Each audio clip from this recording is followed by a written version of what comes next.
Hello students.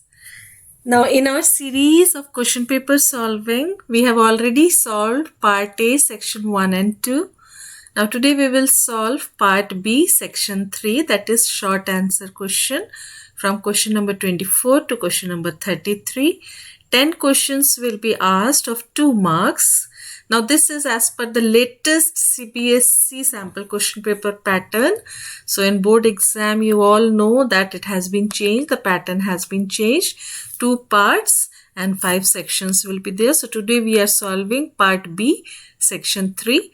So total 20 marks, that is 10 questions of 2 marks each, and there will be choice in any of the 2 questions.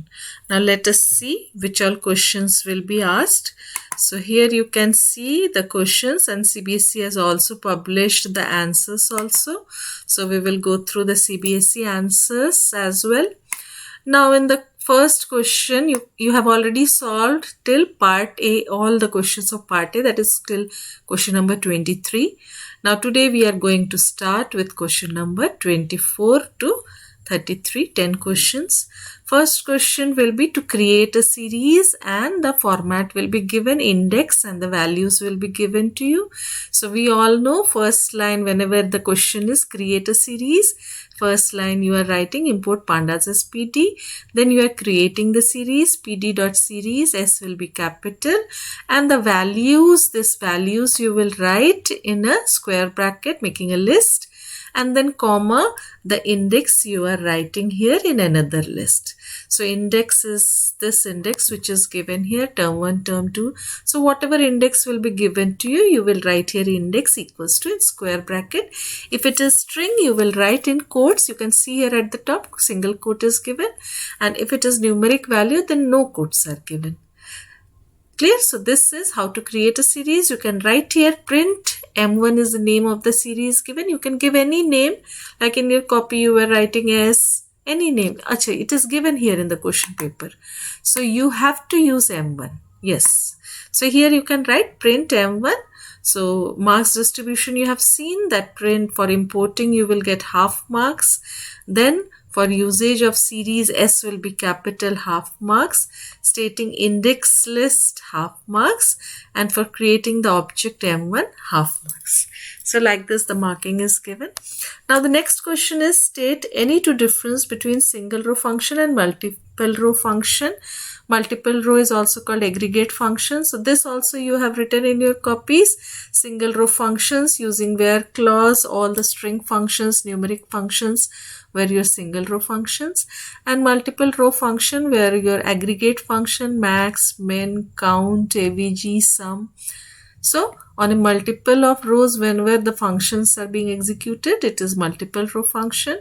Example will be max function, min function, avg, then your count and sum. So normally using group by also you have used, or without that also you have used it.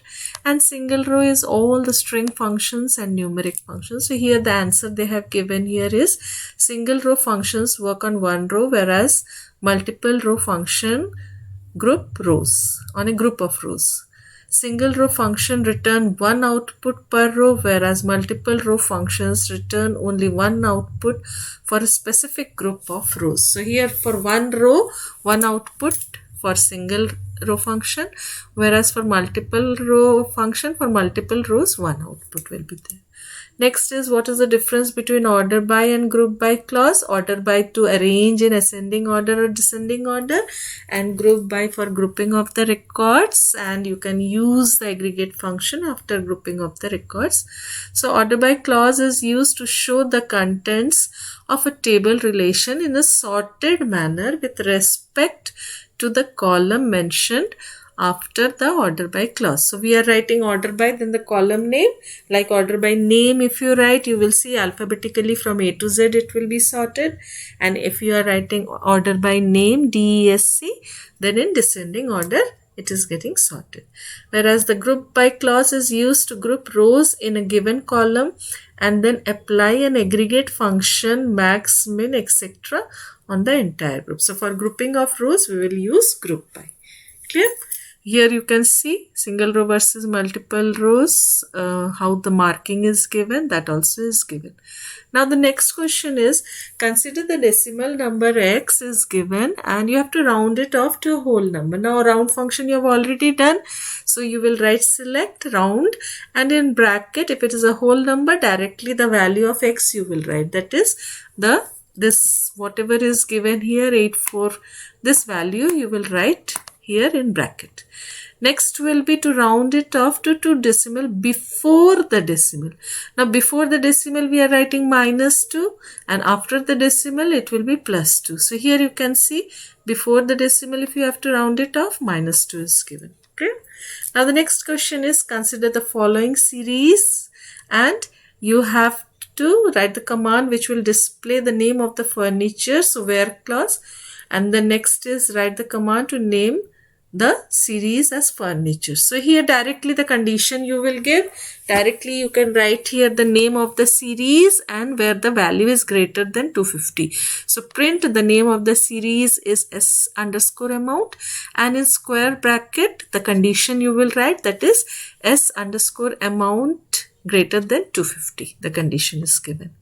And the next one is you have to give the name of the series. So here the name of the series was s underscore amount dot name.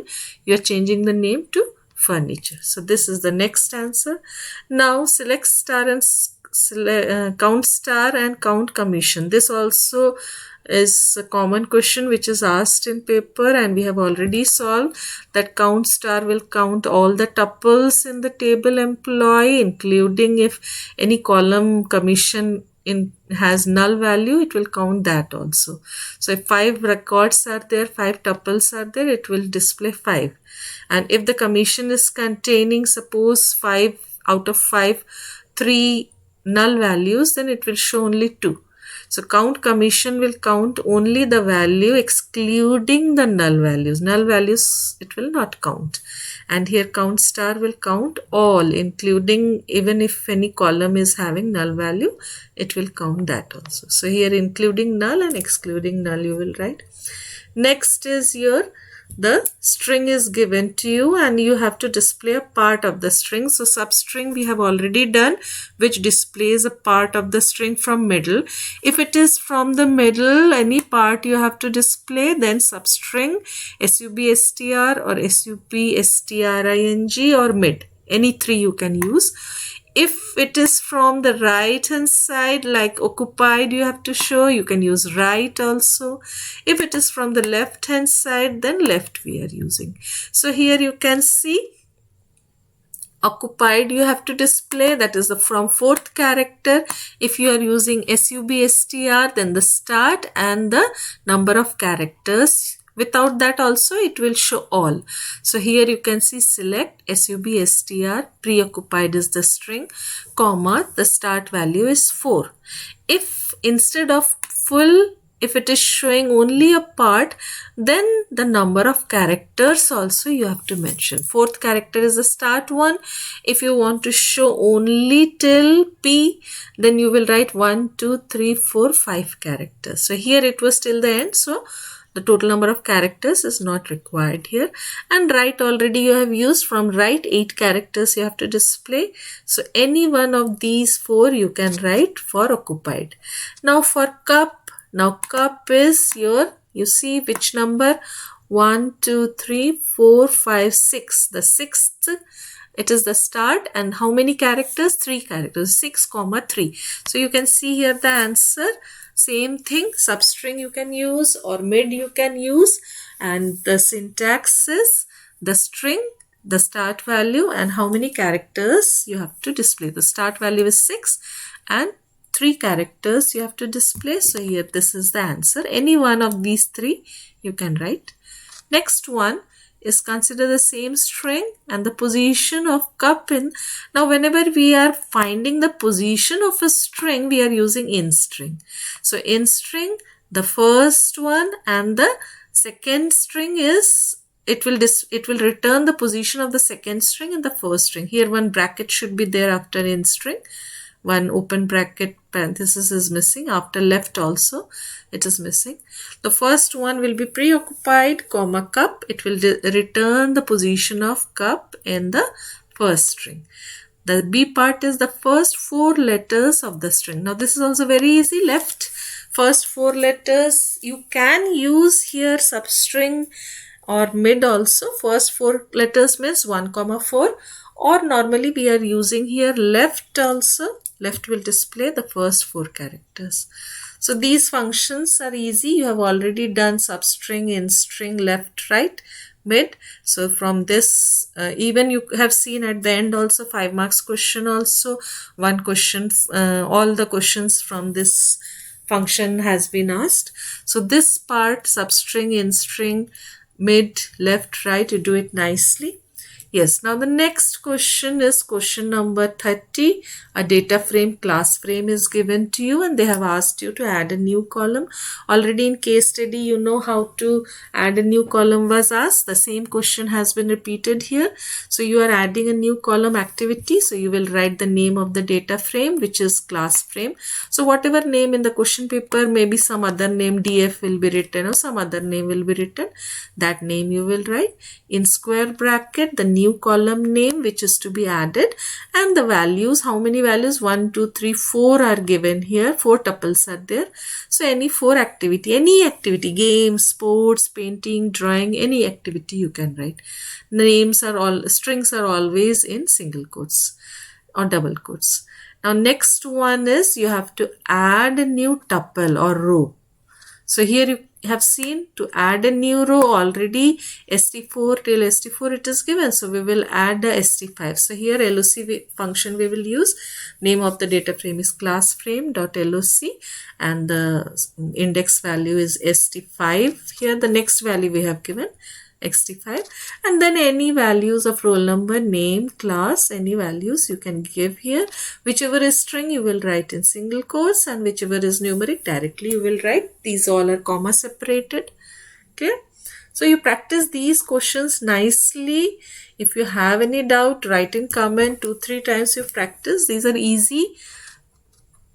Now expand the following terms. Now full forms will come. 4 full forms will come. It can be any full form from your book. You just note down all the full forms. List of full forms we have already done in class. So SMTP is Simple Mail Transfer Protocol. POP, here it is given point-to-point protocol. Normally we are writing here Post Office Protocol. So anyone you can write. FTP is File Transfer Protocol. VoIP is Voice over Internet Protocol. Okay, so these all full forms you do it. It will be of 2 marks. Now list any 2 health hazards related to excessive use of technology. You all are using mobile these days and you all are complaining about your eyes, your headache, your backache, your neck ache. All the problems have already started. So these problems you have to note down. The sleep problem at night also, if your mobile is creating some sound or bright light problem is there, so you are having the sleep problem, impact on eyes, impact on hearing. Those who are using headphones and loud music they are listening, then they will have impact on hearing, impact on bones and joints, wrong postures, they are just bending and using the mobile, using the laptops, so they will have these problems. So any 2 health problem you have to write. So you discuss about all these problems. We have already discussed these problems. Now next is Priyanka is using her internet connection to book a flight ticket. This is a classic example of leaving a trail. So footprints will be there of web activities carried by her. What do we call this type of activity? What is the risk involved by such kind of activity? So already we have done, if anybody is doing any task, then digital footprints are left. And risk is that whenever we are doing any work, the advertisement companies are getting the information about what thing we are searching for, and they will start giving up pop-ups about regarding those things. So better not to click on those links or pop-ups because there can be any phishing task in that. Clear? So here the answer will be, we call this type of activity as digital footprints. It includes websites we visit, emails we send. So whatever we are doing, our information is going out. Clear? Now this was your 2 marks question. That is section 3 we have done of part B. Here it is written section 1 of part B, so descriptive answers.